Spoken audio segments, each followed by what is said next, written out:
Okay, I think we're live. We are indeed live. And there are a few people already in the chat. Ryan, Checkmate, and Rebel Cuba. How you guys going? I'm going to get started, started on time as normal. The Chinese 3-point something solve. No, I haven't seen that solve, Ryan. Do you want to link it in the chat, maybe? I'm not too sure.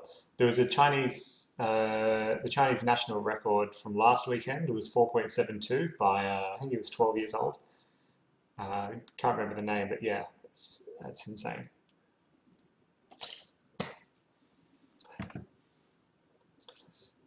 Juan is in the chat. How's it going? Nico in the chat as well. It'd be quite late for you right now, Nico, wouldn't it? I imagine it's like time in France. Yeah, it's very late. Or depending on where you are, you might not be at home. Peter's here, Zedman's here. Okay, great stuff. All right, like I said, I'll get started in like 5 minutes or so with everything, but just wanted to get the stuff working now. I'm just going to fill up my water bottle. Grab a notepad as well. So I'll be back in a sec.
All right.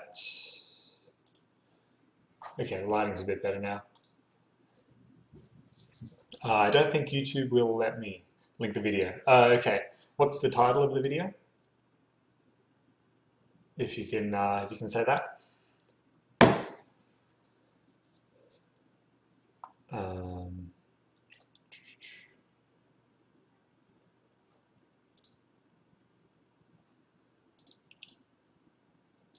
Yeah, just what's the title? What's the title of the video? I'm not sure.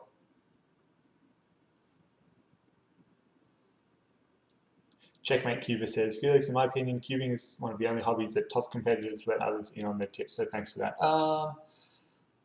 I'm not too sure. I think for most like sports or activities or anything like that, like there's plenty of instruction and tutorial for learning how to do it. Whether that's a sport or chess or something like that. Most of them have like pretty large communities, but I think for something like cubing, as compared to like a really professional sport, like you don't see, I don't know, like at least I wouldn't see, Roger Federer spending, hours of his week doing like coaching and like training other people. Or maybe he does, I'm not sure.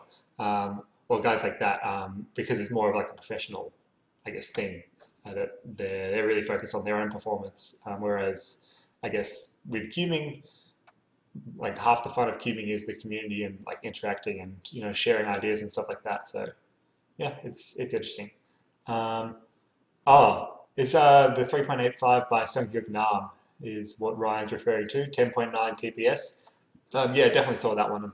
Obviously subscribed to his channel. He's he's a very, very fast cuber, and it's a great solve. But he's not Chinese, he's Korean. And Wally says, Felix, your clothes reminded me that you're probably in winter. Yes. Actually, no, I believe it's spring now. So since a few days ago, at the start of September, now spring in Australia. All right, going to get started in a minute or so. plenty of people in the chat. I've got a bunch of questions and stuff that have been sent in, which is great. And although I haven't updated too much on the CubeSkills website recently, I've got a bunch of stuff I can talk about, which will be fun. But also up to you guys.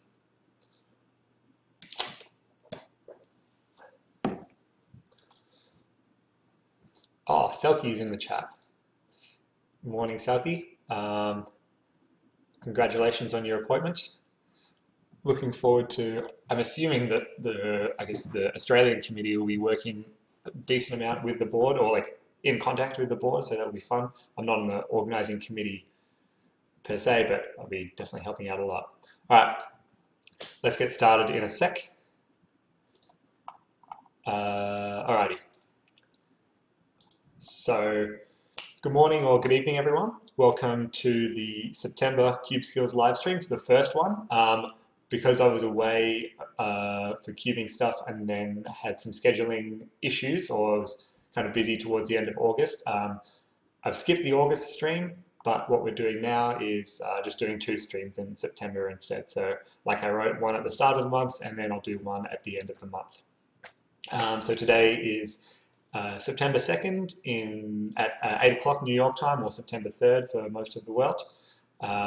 What I'm going to be doing today is talking a bit about, I guess, my trip and some of the recent things that have been happening in cubing. You might have noticed that I've been away, I've been away from home for almost 2 months, a bit under 2 months, which was quite a long time, and most of that trip was cubing related. So yeah, I've got a lot of fun things that I can discuss, and if you guys are interested in anything in particular, then let me know as well. So you're going to talk a bit about that. Then I guess briefly about upcoming plans for the website, so the kind of videos that I'll be making next, and happy to take input with regards to that. And then finally, I guess, like I said, throughout the whole thing, feel free to ask questions, but I've had a bunch of questions sent in via email as well, so I'll get to those and answer all of those. And then if there's any other housekeeping and things like that, I'll get to that as well. If you are new to the website, I guess thank you for your support, and feel free to, I guess, contact me anytime relating to if you have any questions or about improvement, or about your practicing or anything like that. Then yeah, feel free to email me at any time. It's just felix@cubeskills.com. That's about it for the intro. So just quickly checking the chat. Yeah, Peter, I can talk about, I guess, Worlds 2019 in a sec, which is rather exciting. And then Ryan asked a good question. Have you played Fortnite? No, don't really play video games. I haven't played Fortnite. All right. So I think it was at the start of July. I left Melbourne. I think it was the 7th or 8th of July. I left to fly to LA for firstly what was the West Coast Cubing Tour. Now I got a question through the email from Arifs from India. He asked whether I'd be writing a blog about the tours, about the whole trip, and so yes, I will be doing that with a bunch of I guess photos and just more ramblings. So stay tuned for that. I'll post that this week sometime. But the West Coast Cubing Tour was a series of competitions in California, and then one in Nevada, and then one in Washington, coordinated by Max Park's father. And basically, yeah, it was super fun. Like, we had a bunch of us traveling around. So I was traveling with Chris Olsen and Jay McNeil through the competitions in California, and then the one in Reno. They were all really well organized. They were lots of fun, and yeah, highly competitive. And I think they made for great viewing as well. So as speed cubing, as like the rise of, I guess, speed cubing streams increases, so like competition streaming, I think having some sort of tour where there's a bunch of fast people attending and it's very competitive, and the hosts and the stream hosts can do a great job of, I guess, streaming that, then I think that's a great thing for spectators as well. So I think it was really enjoyable, not only for us competitors, for some of the local kids who may not have been able to see, you know, people like Patrick, myself, Kevin, Jaden. Oh, probably Kevin, he lives around there anyway. But it's great for them as well, and also it's nice for the competitors. But yeah, I've had my fun, and I'm, I guess, looking forward to seeing where that sort of concept goes in the future. Not that I'll necessarily, you know, be attending any more cubing tours, but it would be nice to see that sort of idea take hold. I know, I guess before like each World Championships, for the last couple of years at least, so in Brazil and in Paris, there were, I guess, competitions organized around that so that people could like, you know, instead of going all the way for one competition, could travel. I think before Brazil, people went to Peru to a few competitions and then to Brazil. Before Paris, a lot of people went to London Open, which was great. And then I think afterwards there was a Czech competition, or maybe that was after Euros 2016.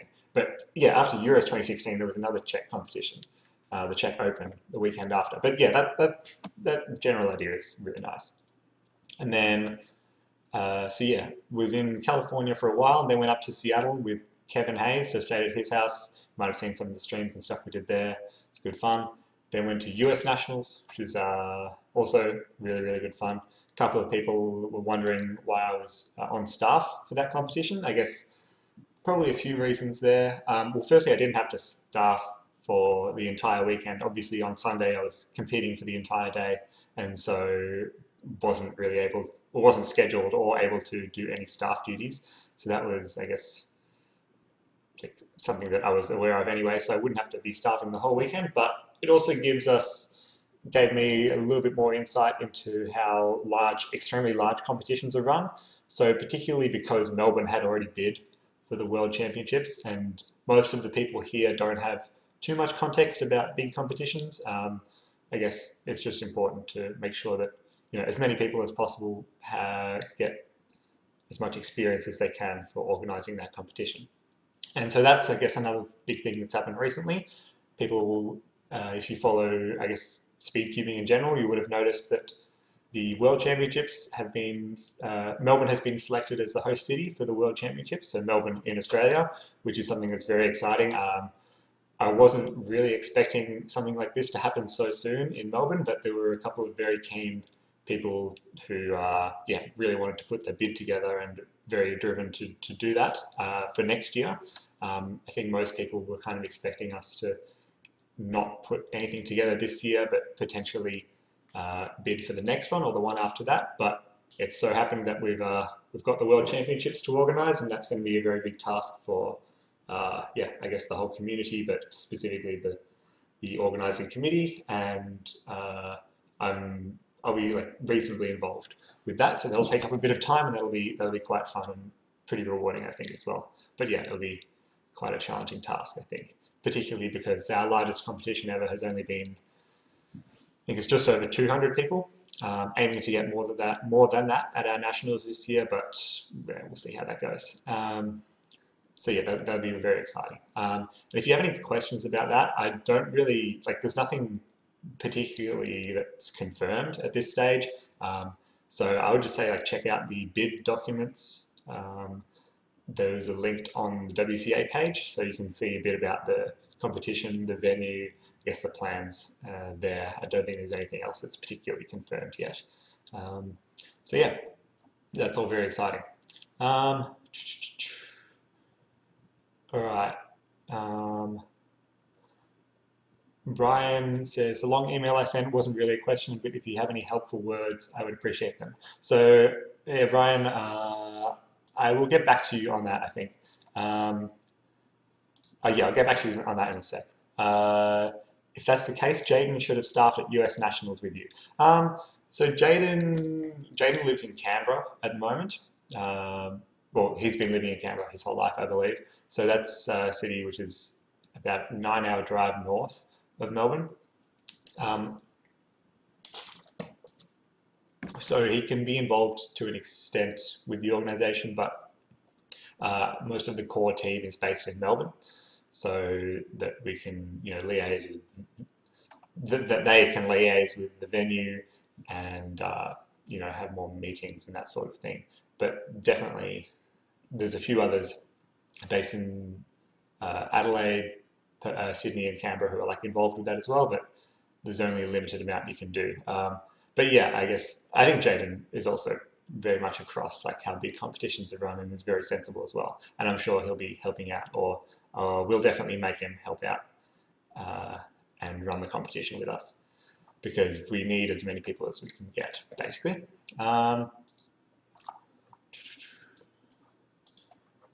Oh no, my chat stopped scrolling for some reason. Okay, so then after the US Nationals, people might have seen I went on a little bit of a road trip with Mats Valk and a couple of other Dutch guys, traveling mainly in Utah, Arizona, Colorado, Nevada, just doing a bunch of going to a bunch of national parks around that area, and it was very good fun, and didn't really cube for a couple of weeks, or just cubed bits and pieces, but yeah, it was nice to have a bit of a break from cubing after all the competitions and the US Nationals. And then after that, went to the Asian Championships.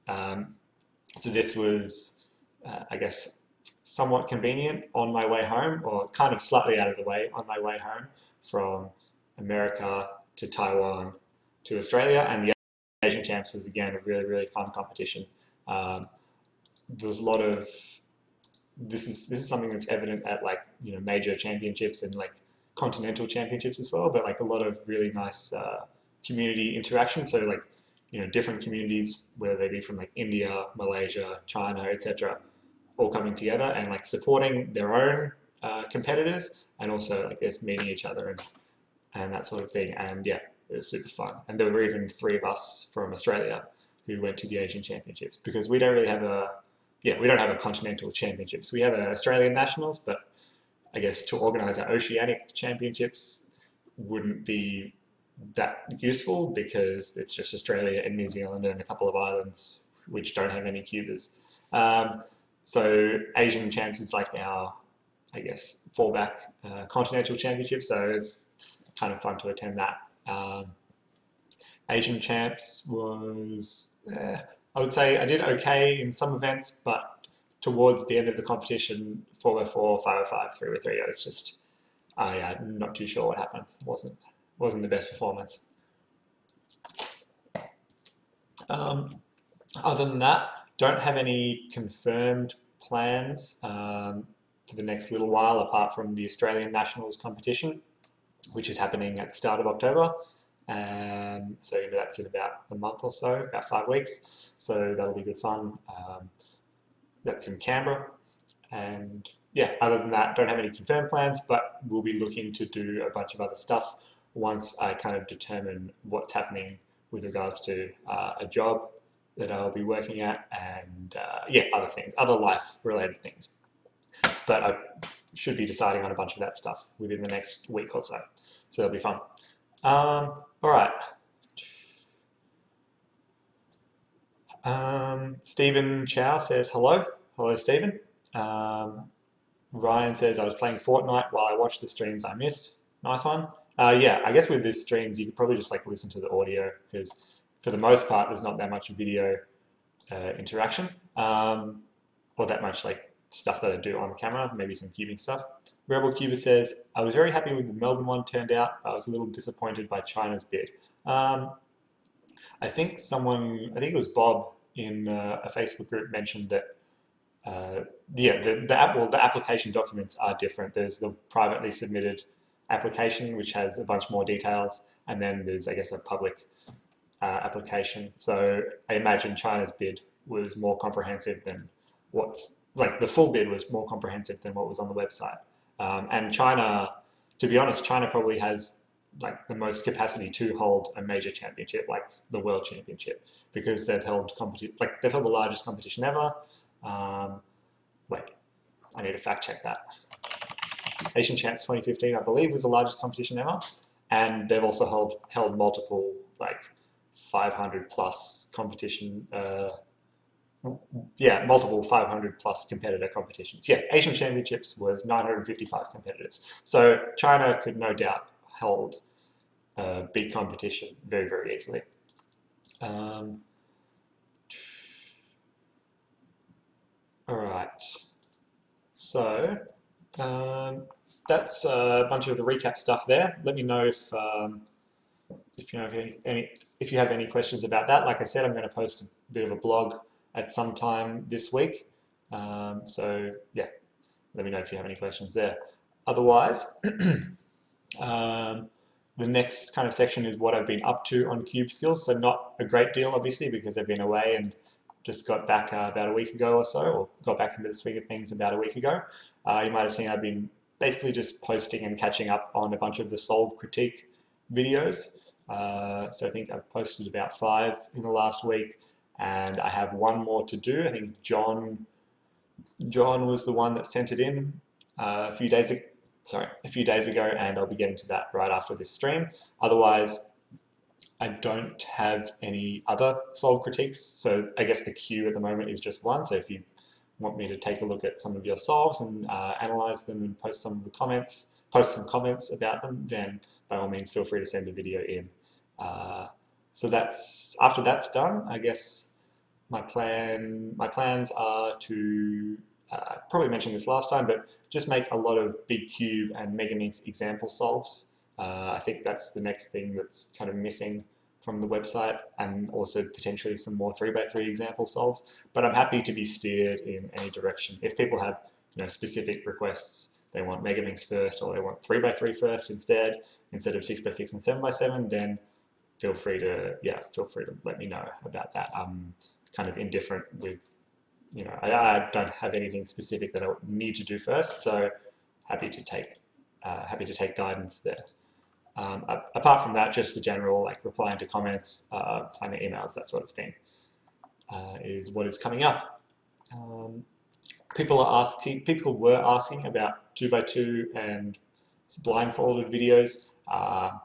Probably not in the near future. I think I replied to someone mentioning that 2x2, at least advanced 2x2, is very, very focused on inspection. So for example, basically the goal with 2x2 is to inspect for as many different layers, or I guess faces, or opportunities as you can, and then determine within inspection which is going to be the fastest one to execute.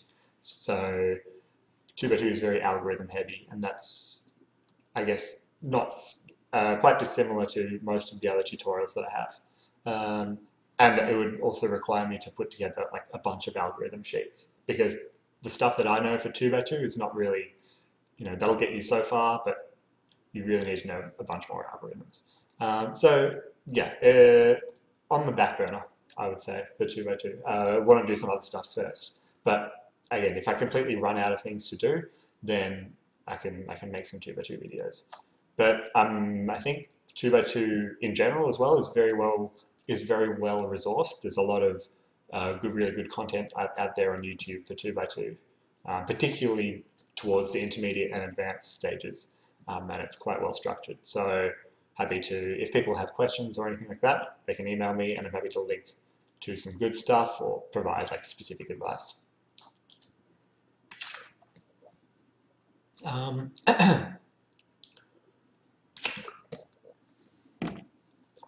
Wally asks, sorry, I'm losing my voice here. Wally asks, do you plan to do some FMC tutorials? So me personally, haven't really gotten into much FMC at all. So I wouldn't be the one doing FMC tutorials, but there is someone interested in making some tutorials and videos for CubeSkills doing FMC, and so that's something that may or may not happen. Kind of in communication, making some plans and that sort of thing, but I wouldn't be the one doing it. There's a very, very good document by Sebastiano Tronto from Italy. It's just called, FMC PDF. Yeah, if you just type in Google FMC PDF, it's a fewest moves tutorial, and it's very, very comprehensive, relating to all sorts of FMC techniques from beginner to advanced, and it's really great. Okay, so that's kind of, I think, it in terms of Cube news and what's coming up on CubeSkills. If you guys have any questions or anything like that, feel free to post them in the chat. Otherwise, I'm going to go through now and answer a bunch of the questions that were sent in via email. Depending on how we go for time and that sort of thing, I might do some solves. We'll see how we go. So question in the chat, what's your 3-blind method now? So yeah, my 3-blind method is very, very poor. and it's not something I recommend that people learn. M2, I use M2 for edges, which is a good like intermediate, beginner intermediate method. And then for corners, it's not really freestyle. Like I use a terrible method. It's called 3OP, where you orient the corners first and then permute the corners afterwards. If the corners are particularly easy to solve, then I might do like some complete like freestyle stuff, or maybe a couple of commutators. If yeah, like I said, if they're very easy, but otherwise, basically 3OP. Yeah. So yeah, don't copy that. Is my advice there. So one question that Simon had from the email, well, I took this from his email, but I think it's an interesting thing to discuss, is about PLL recognition, and whether you should be recognizing your PLLs, say, you know, whether you should always be looking to recognize your PLLs from two-sided PLL recognition, or if you should do something different. And I think that it's incorrect. Like, you shouldn't always be, I guess the easiest way to recognize PLL is not necessarily two-sided PLL recognition. For some cases, you can recognize it no matter where it is around the cube from two sides, and it's fairly easy. But for other cases, you might want to look at three pieces. So a key example of this, is the E permutation. Let me just get the camera up. So you have the E permutation, right? Let's say you're looking at two sides of the cube. Once you get to your PLL, and you want to kind of determine firstly what PLL you have, which from this angle you can pretty much tell that you have an E permutation, no matter where you are around the cube, because of the patterns. It's either an E, or with some slight adjustments it could be a V permutation. But from two sides you should be able to tell that it is an E permutation. What you need to determine next is where the two corner swaps are. So either you need to swap these two corners, or you need to swap these two corners. And I guess the main way to determine that is either, there are two ways you can determine that. Either look at this corner, look at this sticker, and figure out whether this sticker is the same as this sticker, or this sticker is the same as this sticker. And based on that, the ones that are the same is like, the ones that are the same are where you'll need to swap the corners. Alternatively, what you could do is, instead of looking at two sides, you can look at three pieces. So look at this corner, and then look at this edge, and look at these two corners, and figure out whether either of these two corners share this edge's color. So neither of these two corners have a red sticker in them, so you'll need to swap the corners like so. Here again, blue edge, look at these two pieces, both of them have blue, so you swap like that. So I guess, yeah, I kind of got a bit lost and was rambling a bit there, but I think the takeaway is that you don't necessarily always have to use two-sided PLL recognition. Sometimes it might be better to look at three pieces, or just adjust the cube slightly to help your recognition. Wally Yang asks, I felt like 10 tricks in 10 days you did before was great. Do you plan to do something similar in the future? I'm not really sure that it was that great, to be honest. It was kind of a random, unstructured kind of series of 10 videos, and some of them weren't very good. For example, I think there was an algorithm which I had in one of the videos, or even a couple of the videos, which are now just like completely outdated. I think when I made those series, the 10 tricks in 10 days, I think speed cubing knowledge and algorithm knowledge was like just completely like 20% of what it is now. And so what I thought and what some people thought was like really cool and fancy, now is just like, okay, that's just like another ZBLL basically. So since then, a lot of things have changed in terms of algorithm knowledge and speed cubing method knowledge. And so I think looking back at those, they're kind of a little bit amateurish. But Yeah, no. So I probably don't plan to do something similar in the future. I think I prefer to stick to more like structured tutorials, like I'm doing here, um, and then like within those modules, just continue to add further things.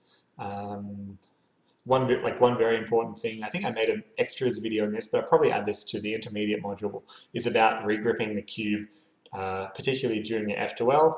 So if you're doing your F2L, this is like your neutral grip, and for most cases, you want to start out solving your F2L pair. So let's say you've got this F2L pair, whoops, like this. You don't want to regrip to put your thumb down on the bottom and then solve it. Ideally, what you'll be able to do is start solving this F2L pair without regripping the cube, so keeping your thumb on the front, things like that. So yeah, I might add that to the intermediate module.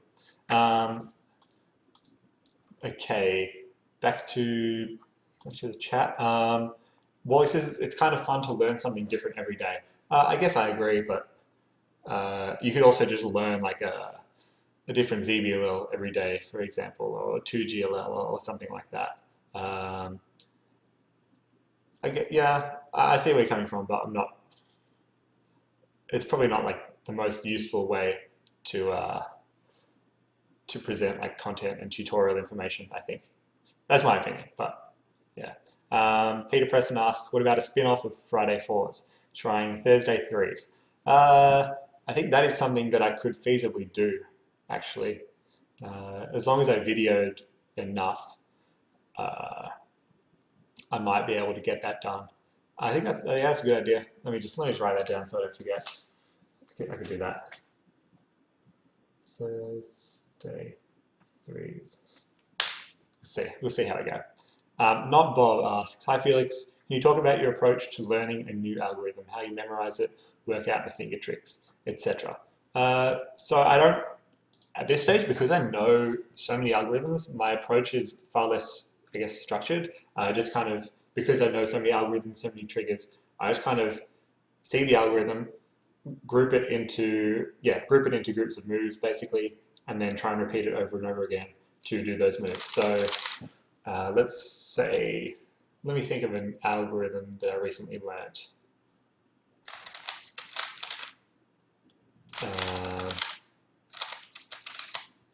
Wait, no.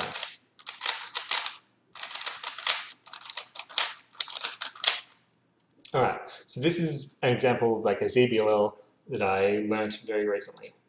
And how I remembered it was do the first 4 moves.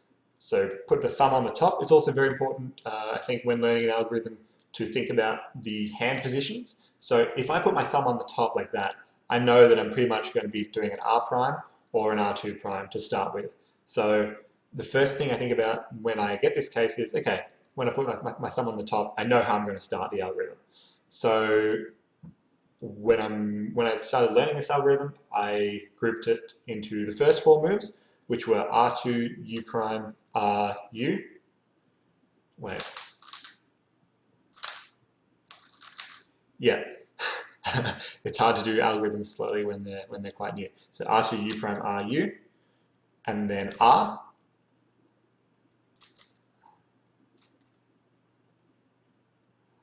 Oh, sorry. I really can't do algorithms when they're brand new. This is not a good sign. This is what happens. Yeah, when you learn new algorithms, you don't know them very well. I can't do it slowly. Hold on. I grouped it into 4 moves, and then 4 moves, and then the finish is similar to a G permutation. So like 1, 2, 3, 4, 5, 6, 7, 8, and then this, okay, grouped into 4 and 4, and then this is just the exact same finish as one of the G permutations. So it's like R, U prime, R prime, U, R2. So 4 moves, and then finish like a G permutation. So that's how I would kind of group it. Yeah, that's my process, is just group it.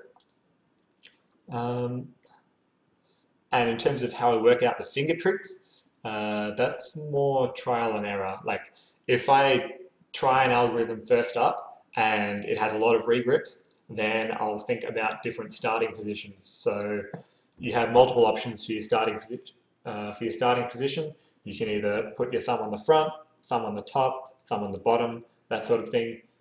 So any of those, I guess, different starting positions might help you eliminate some of the regrips within the algorithm itself, as well as, I guess, transitions within the algorithm. So, if you've done half of the algorithm and your hand ends up in a really weird position, then it might just have to be the case that you regrip to something different. Yeah, finger tricks is kind of trial and error, but again, that's probably not the best option for most because they may not have quite as much experience learning algorithms. So if you're working out, say, finger tricks for an OLL or a PLL, then like it's very likely the case that there are multiple people out there with videos showing how they do their finger tricks for that OLL or PLL, as opposed to like ZBLLs. And so I would, if you're struggling with a finger trick and nothing feels comfortable, then I would say just look up some finger tricks from fast cubers on YouTube. On CubeSkills, I've got OLL, PLL finger tricks, as well as a bunch of other finger trick videos. So that's something you can draw from as well. Manta asks, are you excited for Worlds in Melbourne? Of course, excited to be putting that all together, to be helping to put that together, and obviously competing and showing people around Melbourne as well. I think it'll be good fun. Showdown asks, how much time do you think an average cuber these days should take to break the sub 10 and sub 9 barrier? Again, that sort of thing highly depends on, I guess, the age of the cuber, the age of the cuber, how much they practice, what sort of things that they learn, and so it really varies between people. Like some people, I do think that there are some people that just improve faster at cubing as opposed to others, and so to break sub 10, if you're, let's say, in high school or something like that, and you have a decent amount of time to be practicing, then I would say it's very realistic.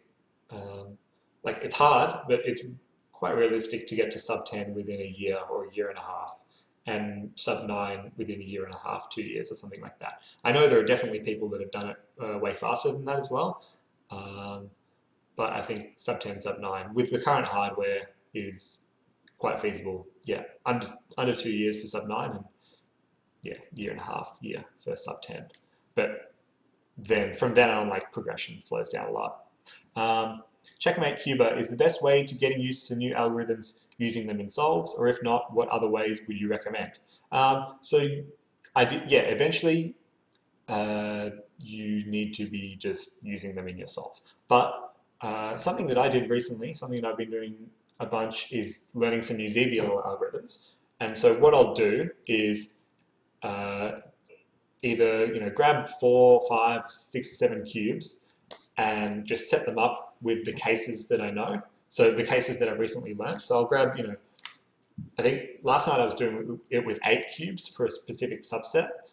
Just grab 8 cubes, set them up to all of the different, so this is the specific subset that I was learning. I was learning 2 GLL L cases. So these are the cases where all the corners are commuted, and you have, actually that's not good that I've done it on color neutral, sorry. Oops. Yeah, doing all these cases, what I would do is set up 8 cubes each with a different one of these cases. Then I would rotate them randomly, and then unsolve, and then scramble an F2L pair just like this, or you can do anything else. And basically what that is trying to replicate is a speed solve. So what I'll do is I'll lay the 8 cubes down on the table, start my StackMat timer, and then my goal is to, I guess, get a new PB for solving the F2L pair and the ZBLL for all 8 cubes. And so what I'll do is solve the F2L pair, and that means that I have to actually recognize the ZBLL case, as opposed to trying to look ahead and think about as you're doing a ZBL, looking at the exact ZBL case that's coming up. Solving the F12 pair means that you don't really have a chance to recognize the ZBL ahead of time. So it really does test your exact recognition time for the new ZBL, and then yeah, there we go, got it. Okay, thought I was going to forget that. How about this one? It's the exact same case. Anyways, yeah. So that's, for example, if you're learning PLL, I would recommend going, if you've recently learned, say, 3 or 4 new PLL algorithms, what I would do is just set up the PLL case and then maybe do an anti-soon, and then have the 4 cubes in front of you, each set up with the PLL and an anti-soon, and then what you have to do is do the soon, and then recognize the PLL case and then execute it.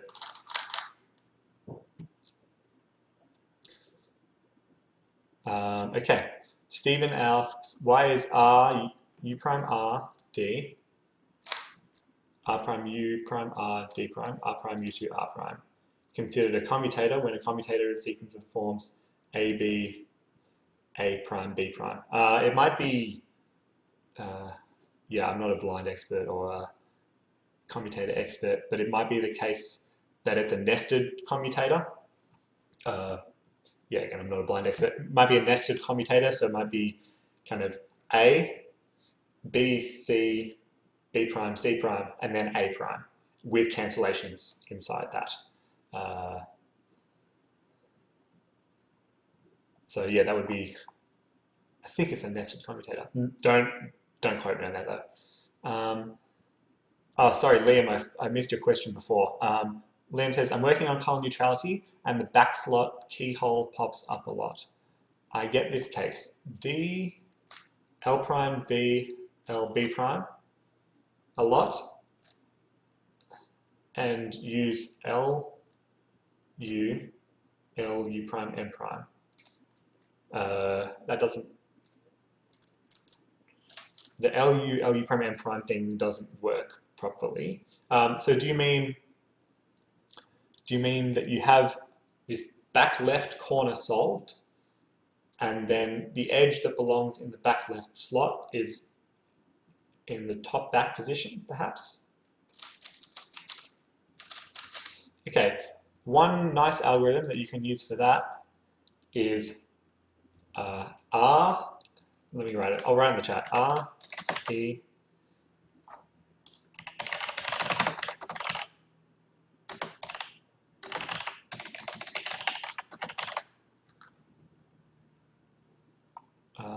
okay, so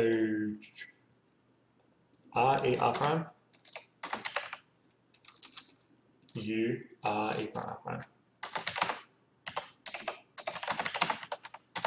This is something that I guess a bunch of the blind speed solvers have been using, or have been trying to push onto people, is using E moves in F2L pairing. And I don't think it necessarily is that great for some cases. I think there are definitely some cases where it's really, really cool to use, but it is like a different turning style to regular CFOP speed solving. So let me write it in chat. I might have got the E moves the wrong way around. R, E, R prime, U, R, E prime, R prime. No, that should be right. That will insert the edge into the back left slot, and it's much faster than, I guess, rotating. All right. Okay, so I've got a bunch of questions sent in through email. Let me get started with some of those.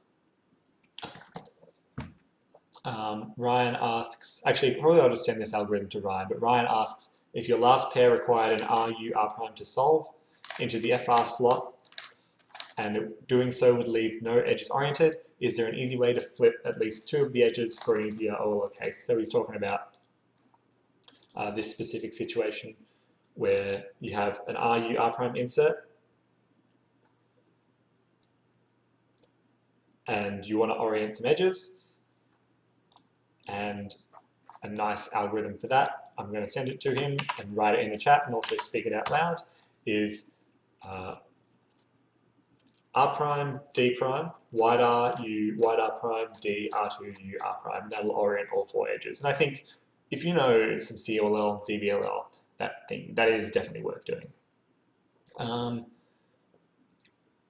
His second question was, do you have any tips when learning new algorithms to replace inefficient ones, or is it just a case of practicing until muscle memory kicks in? I think whenever you're replacing algorithms, you really just need to force yourself not to do the old algorithm at any point in time, because ideally you want to get the old algorithm out of your head, and so anytime you use it, it will like remain in your memory.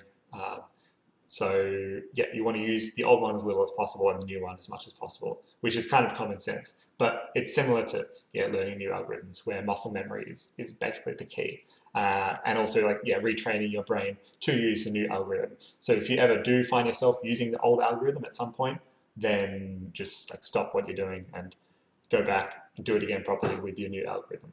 That's very much the case if you're learning, I wouldn't say PLLs because most of them are pretty decent, but if you're learning, let's say, even more advanced algorithm sets, then you might find that some of the algs that you use or find in some places may not be that good, and people tell you upgrades, and yeah, that can be one of the annoying things of learning, like, for example, ZBLL, things like that, is that the algorithms that you use or learn initially may not be very good. Next question he asks is, how much of an advantage do you think being color neutral on 4x4 has? I was going to do an average of 12 for the first two centers on 4x4, and I'll do that before I reply to your email. But basically, my guess is probably around half a second. This is assuming that you're like perfectly neutral in terms of putting in your cross edges and finishing off your centers. And so the advantage would only be on your first two centers. And I imagine if you're completely color neutral as opposed to white and yellow, then probably half a second on average for building your first two centers, but it may be a little bit more. And so,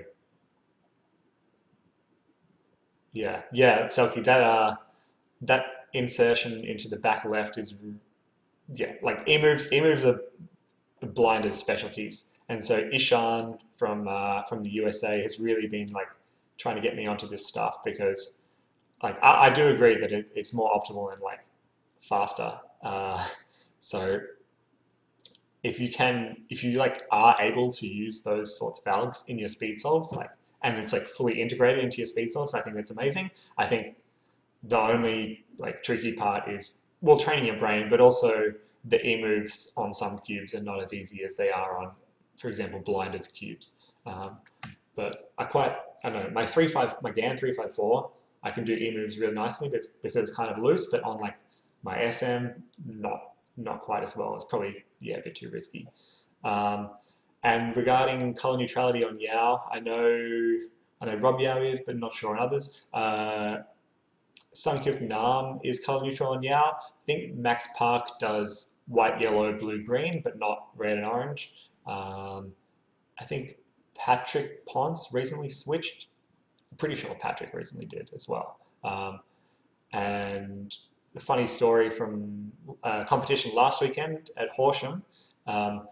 This is kind of bad, but I was on my last 4x4 solve of the 4x4 round, and I got a scramble which had the entire green and blue centers solved already.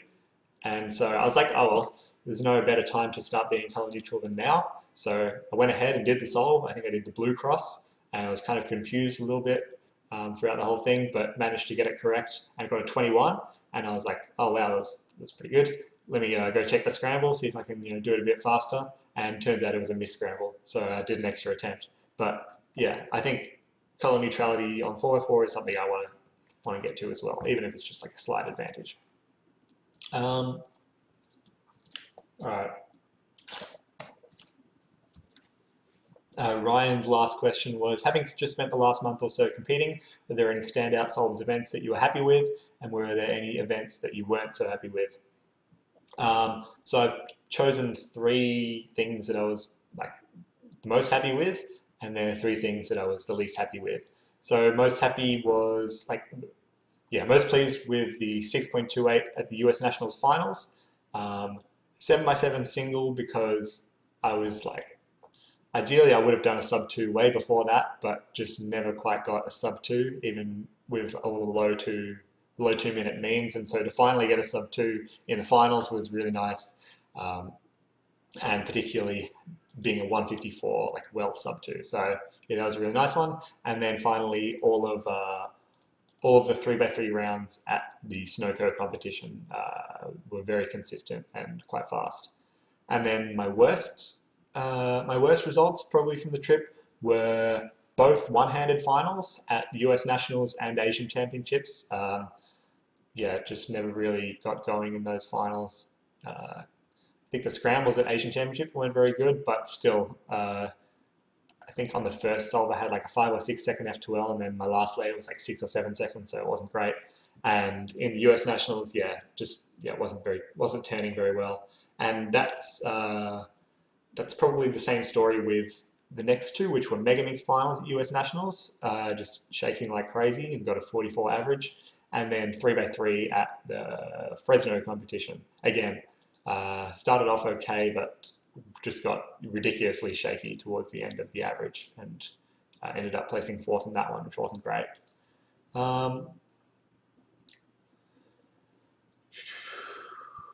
Selkie's put in her scramble in the chat with blue-green centers solved and 2 free pairs. That's ridiculous. Yeah. So yeah, once I saw the scramble, or like the miss scramble in the competition, I like had to go for blue, obviously. Nico asks, Felix, any plans to come back to Europe? I haven't mentioned this, but I'm waiting to hear back regarding like life and job stuff before I make plans, which should happen within this week. Depending on an outcome, then I would likely be I'm planning to go to Europe towards the end of the year for a little while. Or if there's another outcome, then I won't be going to Europe, basically. So yeah, I'll let you know. Back to some of the questions sent in. Anthony asks, can you talk about M-slice for edge pairing? So I'm assuming he means free slice edge pairing on the M layer. So, for 5x5 and up, I guess a decent amount of the top cubers use free slice edge pairing, and most of them do it on the E slice, which is, I guess, in the U direction, but it's also possible to pair up edges around the M slice in the R direction. And some people do a bit of both. So, if you're rotating and you're an E slice edge pairer, but you want to do something during a rotation, then you can like rotate, do a slice move along the M layer, that sort of thing. I think I discussed this in one of the initial free slice tutorial videos, but some of the benefits of M slice edge pairing are it's easier to look ahead because you have all the edges on the left and right hand side. You don't really need to look on the bottom. It's easier to rotate, so X rotations are generally better in solves than Y rotations, just because like kind of one regrip, I guess, as opposed to Y rotations, you're more like moving the entire cube or like throwing the entire cube. You obviously don't have to do any Z2 rotations throughout your edge pairing or X2 rotations, and you don't have to do that in your first 8 edges. So those are the main benefits. I think the disadvantages of M-slice edge pairing are that with the moveset that you use, so a lot of LUR type moveset, I think you probably can't turn quite as quickly, and it's slightly harder to do things like back insertions. So if you're using free slice with the E slice for edge pairing, it's pretty easy to do stuff like R prime U prime R or R prime U R to insert edges into the back. But if you're on the M slice, that would require potentially doing like D moves, so like D prime R prime D, which is definitely less convenient for finger tricks.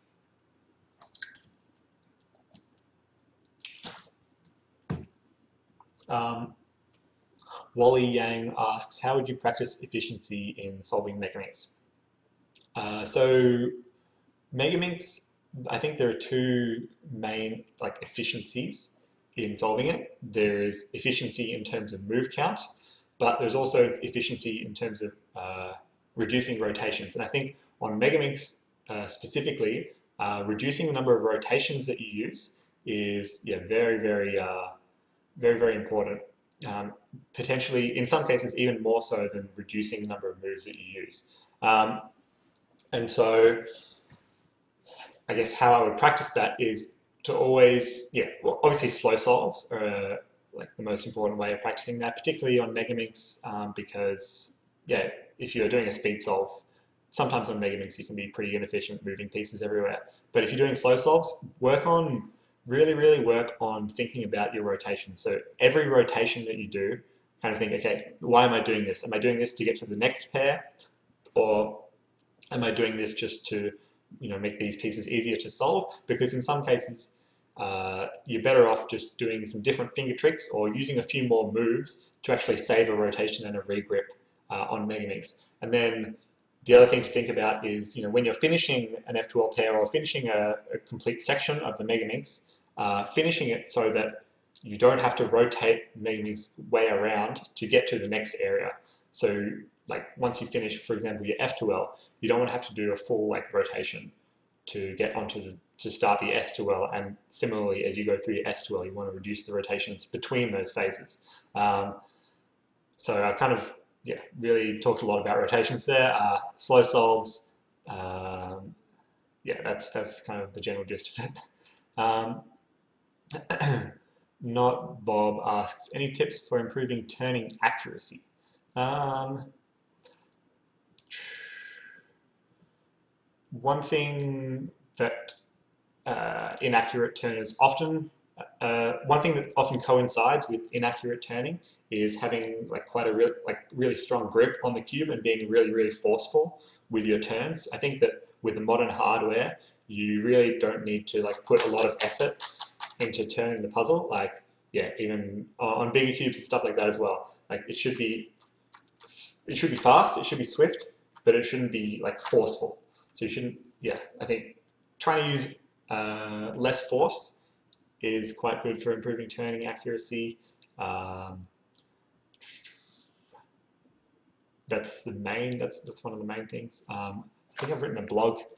I might need to refresh my memory as well. Let me check my blogs. I've got something on improving turning speed, but let me see here. Accurate turning is good. I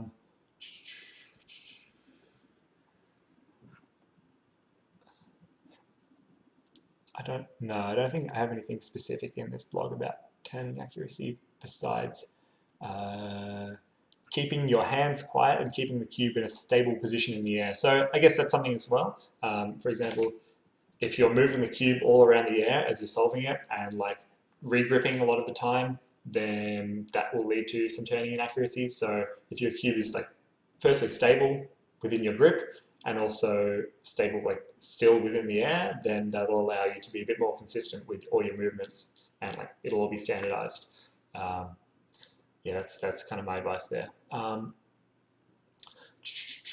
Thoughts on the Moyu GTS 3M? I agree with Rebel Cuba. Ridges are a little bit weird, but I think some people like it as well. But for me, it's not really for me. It seemed a bit loose and I didn't quite like the ridges.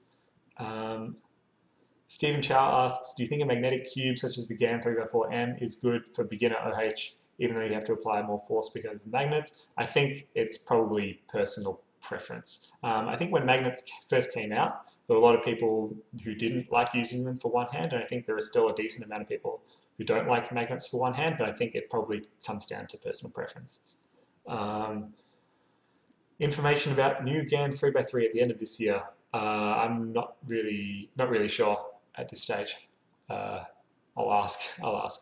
Okay, so a few more questions from the email. Showdown asked, what do you think would be the world records of 3 to 7 OH and Megaminx by the end of year 2020?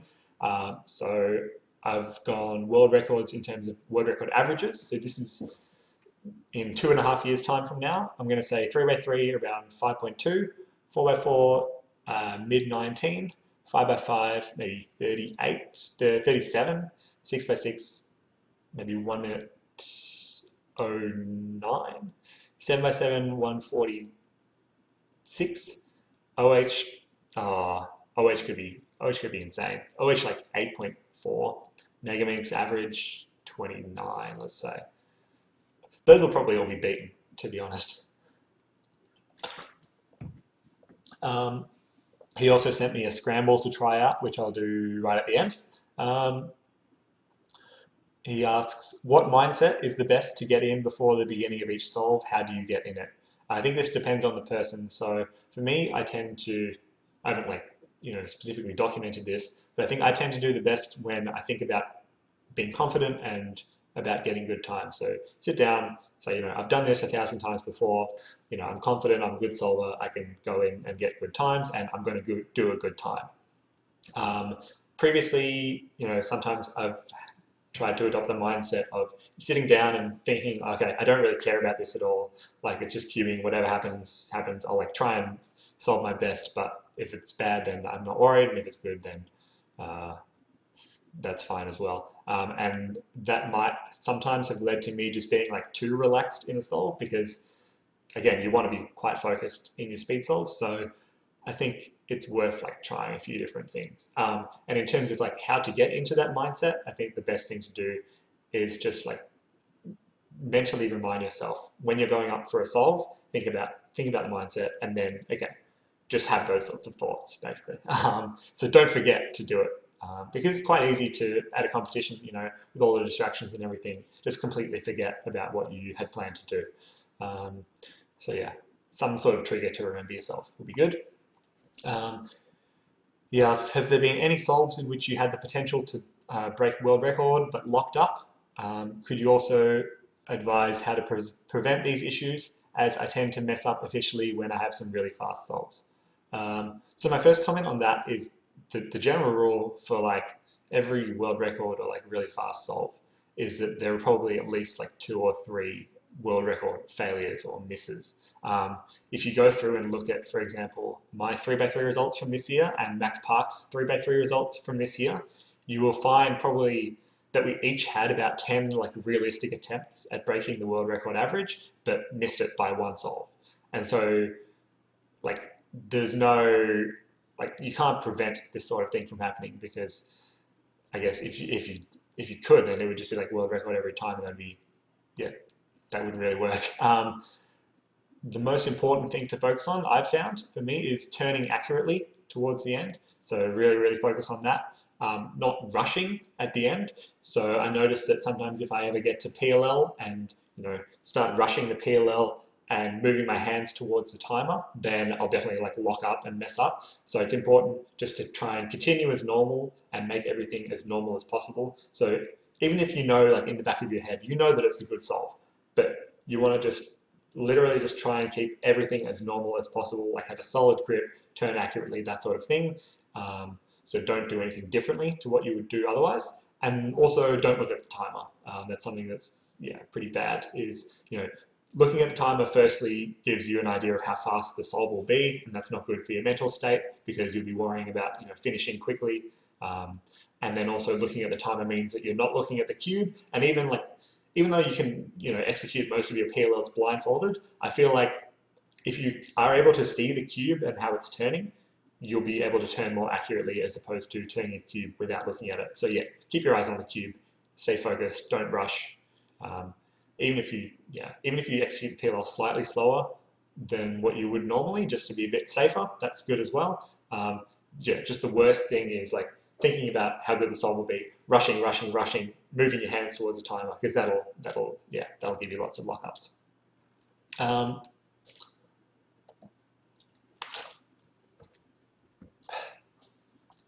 So he asked, will I be creating a blog containing tips for multi-slotting? Not too sure on that one. Maybe in the future. And then he asked, do you have any more plans on going abroad for cubing? And that's to be determined. Okay, just quickly back to the chat. Zedman asks, did you see Jane McNeil on McNeil's video on his cubing coaching? And if you did, what do you think of the price point? A lot of people disagree. 50 is good for AO5. Don't have any like strong thoughts. I mean, that's similar to the sort of thing that I'm doing here. And so in general, I think like cubing coaching is quite a valuable thing. I think Kevin made a video on this or talked about this in one of his streams, but I think if you're averaging 30 seconds or 40 seconds, then advice from anyone will really, really help you. Like anyone faster than you will really help you. But if you're averaging, below 15 seconds, below 12 seconds, below 10 seconds, then having like advice from someone faster specifically about your solves, I think is quite valuable. Not that I have any like statistics or anything to back that up. Checkmate Cuba asks, in general, what do you think is holding the majority of cubers back from improving? Majority of cubers back from improving. The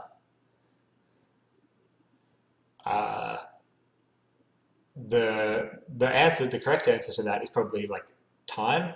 So, most cubers don't cube for 8 hours a day. And so if people could cube a lot more and practice a lot more, then I think they would improve a lot more. So that's, I guess, the simple answer. In terms of technique, I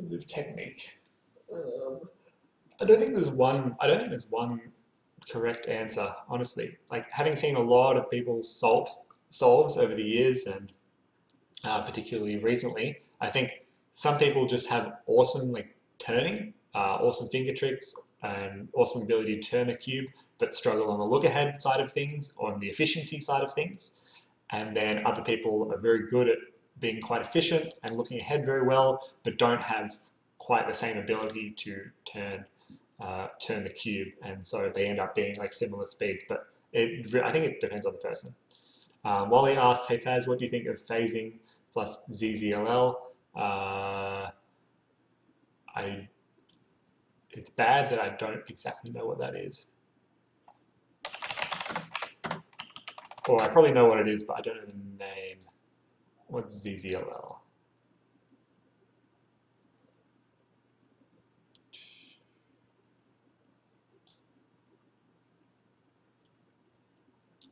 Two opposite LL edges are correctly permuted. It is used to solve the last layer. ZZLL only has 169 distinct cases. Okay, so it reduces the number of possible ZBLL cases. And how hard is phasing? Because I feel like something within F2L, like if you're looking at permutation of the last layer pieces within F2L, that's not really something that many people practice at all. Not really a common skill that you develop throughout learning. Throughout learning and practicing F2L. So it's kind of different, as opposed to recognizing, for example, orientation of your last layer pieces towards the end of your F2L. I think that's something that's somewhat intuitive for some people because they're always like trying to look ahead into OLL. But looking at permutation is a little bit more tricky because sometimes I'm guessing you might have to look at like the back edges and things like that. Not 100% sure. I guess it seems like the advantage is that it reduces the number of ZBLL cases to about a third of them. I think it might be a good like stepping stone for people if they want to learn ZBLL but want to still like be competing very well and not have any issues with algorithm recall. Like learning ZZLL and phasing might be a good way to do that and still compete very well. But at the end of the day, I think that if you've already learned, for example, 1/3 of ZBLL, you probably have the dedication and commitment to learn most of ZBLL. Those are my thoughts. Let me check if I have any more questions from email. I don't think so. If you have any more questions in the chat or anything like that, let me know. Otherwise, I'm going to head off in a sec. I'm going to try this scramble from Showdown. He got a 9.47 unofficial one-hand PB. Could I try out the scramble? So sure. I probably want to do it one-handed. There's too many options here.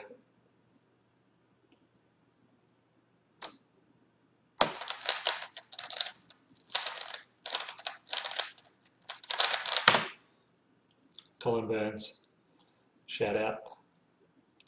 All right. Let me just double check that I've got through everything, I think. Like I said, I'll be back towards the end of September on another live stream. Between now and then, like I said, I'll probably be working on a bunch more example solve videos on big cubes, megaminx, that sort of thing. But again, let me know if you have any other questions via email or other requests, that sort of thing. I'll generally be posting on the front page within the upcoming releases section about like what I'm up to, but sometimes that changes as well. But that's, yeah, where you can get a good sense of what's happening. Ryan asks, there's a comp on September 22, which will be my first if I go. Any advice? Of course, this is aside from what is in the CubeSkills comp section. Yeah, so the competition videos on CubeSkills under the competing section, based around like performance, trying to perform well in competitions. I guess general advice, you should definitely go to the competition. Just go along, have fun, meet some people, learn some things. Yeah, meet as many people as you can, and if you can as well, like try and help out and get involved. I think depending on how many events you do, you might find that you get bored throughout the day. And I guess judging and helping out is a good way to not get bored. Depending on, as well, it depends on the age groups at the competition and your age as well. It's really up to you, but I would recommend going along for sure. Competitions are very good fun. All right, I think that's it for now. Thanks everyone for joining in. Lots of good questions. I hope I answered them well. If there was something that was confusing or you want me to follow up on, let me know via email or through the chat. Otherwise, yeah, thanks for watching, and see you guys soon.